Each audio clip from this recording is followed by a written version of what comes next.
हे भामटे लोक आहे, हे साले यांच्या माय 10 जणांचे बाप 10 भोसडीचे. तुमच्या शिवसेनेमध्ये प्रवेश केलाय, जबाबदारी कोणती मिळणार आहे, काय आश्वासन मिळालं आहे एकनाथ शिंदे यांच्याकडनं? प्रश्न जबाबदारीचा नाही आहे, मुद्द्याचा आहे आणि मुद्दे घेऊनच लढणार आहोत.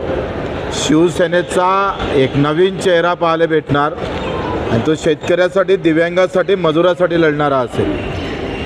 आम्ही जो भगवा घेतलेला आहे तो छत्रपती शिवरायांच्या विचाराचा आहे आणि त्या विचारानं अख्खा महाराष्ट्र पुजून काढून जी शिवसेनेची ताकद जेवढी वाढू तेवढी सगळी ताकद शेतकरी आणि मजुरांची आणि दिव्यांगाच्या बाजूने उभी करू.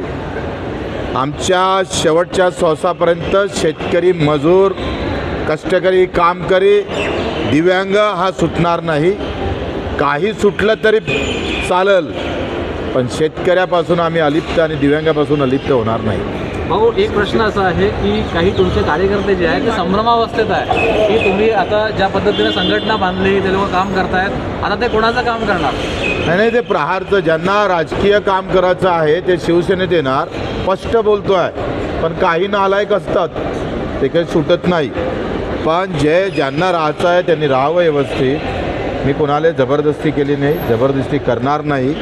प्रश्न असा आहे का ज्यांना राहता, इथून आमचा राजकीय प्रवास सुरुवातीला शिवसेनेतून झाला, मधात प्रहारमध्ये होता आणि मी एकमात्र आहे. लक्षात ठेवा का जे म्हणतात ना बगल बच्चे काही, अरे मोठे मोठे लोक कोणता पक्ष सोडून मोठा पक्ष पकडला, पण बच्चू कडू 25 वर्ष एकटा लढला आणि प्रहार म्हणून लढला. कुठल्याही पार्टीत गेलो नाही. 5-6 निवडणुका लढलोय, एकाही पार्टीचा पाठिंबा घेतला नाही. हे थोडं दाखवा. 350 गुन्हे दाखल करणारा बच्चू कडू शिवाय दुसरा महाराष्ट्रात सापडत नाही. आणि मला एक सांगा, आता राष्ट्रवादीमध्ये विलीन होते, त्याच्यावर टीका होत नाही. भर आम्ही पाहतो महानगरपालिकेमध्ये राजसाहेब आणि उद्धवसाहेबाचा एकत्र झाला, आमचं काही दुमत नाही, त्याच्यावर टीका होत नाही. काँग्रेससोबत शिवसेना बसली, शिवसेनेसोबत काँग्रेस बसली, कुठंच कधी पटलं नाही, त्याच्यावर टीका करत नाही. पुन्हा बच्चू कडू बरा आहे टीका करायला. पहिले आम्ही पहा का ह्या 6 महिन्यात बच्चू कडून जीवाचं रान करून शेतकऱ्याचे जे प्रश्न आहेत ते शिवसेनेच्या तोंडात घालून आम्ही पाहतोय. शिवसेनेचं धोरण नव्यानं दिव्यांगासाठी, मजुरासाठी, शेतकऱ्यासाठी शिवसेना पक्ष नव्यानं धोरण तयार करेल. शिवसेनेचं धोरण आहेच शेतकऱ्याचं, पण त्याला अधिक नव्यानं रूप देऊन पुन्हा शिवसेना शेतकऱ्याच्या बाजूनं अधिक सक्षमपणे उभी तर आहेतच, पण अधिक ताकदीनं उभं करण्याचं काम आम्ही करणार आहोत. त्याच्यानं कोणाची पोटदुखी होत असेल त्याची आम्ही पर्वा करत नाही. आणि मला असं वाटतं का मला आत्मविश्वास आहे आणि प्रहारच्या कार्यकर्त्याचा बच्चू कडूवर विश्वास आहे. मैं आत्मविश्वास से चलता हूँ आणि म्हणून ते थांबणारा बच्चू कडू नाही आहे. त्यानं ही जंग अतिशय मोठी होईल, शेतकऱ्याचा आवाज बुलंद होईल. पुन्हा एकदा सोशल मीडियावरून पुन्हा तुमच्यावर टीकेची त्याची आम्ही पर्वा करत नाही. ते 50 पैशानं भेटतात विकत ट्रोल करणारे. सगळ्या पक्षाचे व्यवस्थित आम्ही पाहतोय, त्यांच्या सगळ्या प्रकारच्या कॅबिना त्याच्यासाठी भरलेल्या आहे. आम्ही सांगतोय का हे सगळे ट्रोल करणारे अर्धे विकाऊ आहे, हे अर्धे विकाऊ आहे.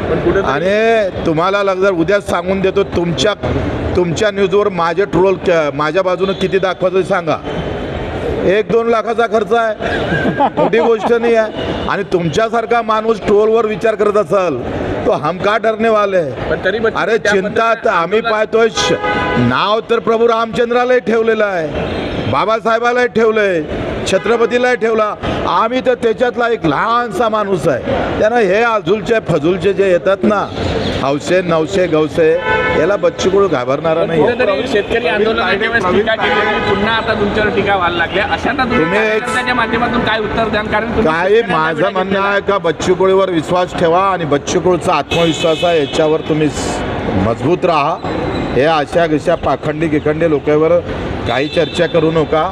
एवढी मोठी कर्जमाफी झाली, कोणी आम्ही दाखवतोय का कर्जमाफीची घोषणा करून घेणारा बच्चू कडू शिवाय मैकेलाल कोणी मैदानात होता का? आणि 2,500 रुपये हाताचं बंधन नाही. तुम्हाला माहीत आहे तुम्ही कोणत्या विचारातून मला प्रश्न विचारतोय, वरतून काहीतरी आलं तुम्हाला. मला एक सांगा, हे हाताचं बंधन GR काढल्यानंतर सुटत. GR 15 ते 20 दिवसात निघणार आहे. आणि मला सांगा, घोषणा अधिवेशनात झाल्यानंतर एक तरी प्रहार सोडून बाकीच्या एखाद्या शेतकरी म्हणून कोणा आमचा सत्कार, एखादा चांगला आभार मानलाय? अरे राजकीय परिस्थिती जाती आणि धर्माची झालेली आहे. मुद्द्याचे विषय संपलेले आहे आणि राजकीय परिस्थिती म्हणून आम्ही निर्णय घेतलेला आहे. आणि या परिस्थितीत आम्ही टिकू तर शेतकऱ्याचा मुद्दा टिकेल, दिव्यांगाचा मुद्दा टिकेल, हे आम्हाला माहीत आहे. आमची इमानदारी आहे. आणि टोल करणारे किती काही टोल, आम्ही काही त्याच्यातून पडणार नाही. हे भामटे लोक आहे, हे साले यांच्या माय 10 असण्याचे बाप 10 आहे भोसडीचे. प्रवीण तायडे यांना आरोप केलेला आहे की कोणाचा विषय काढताय?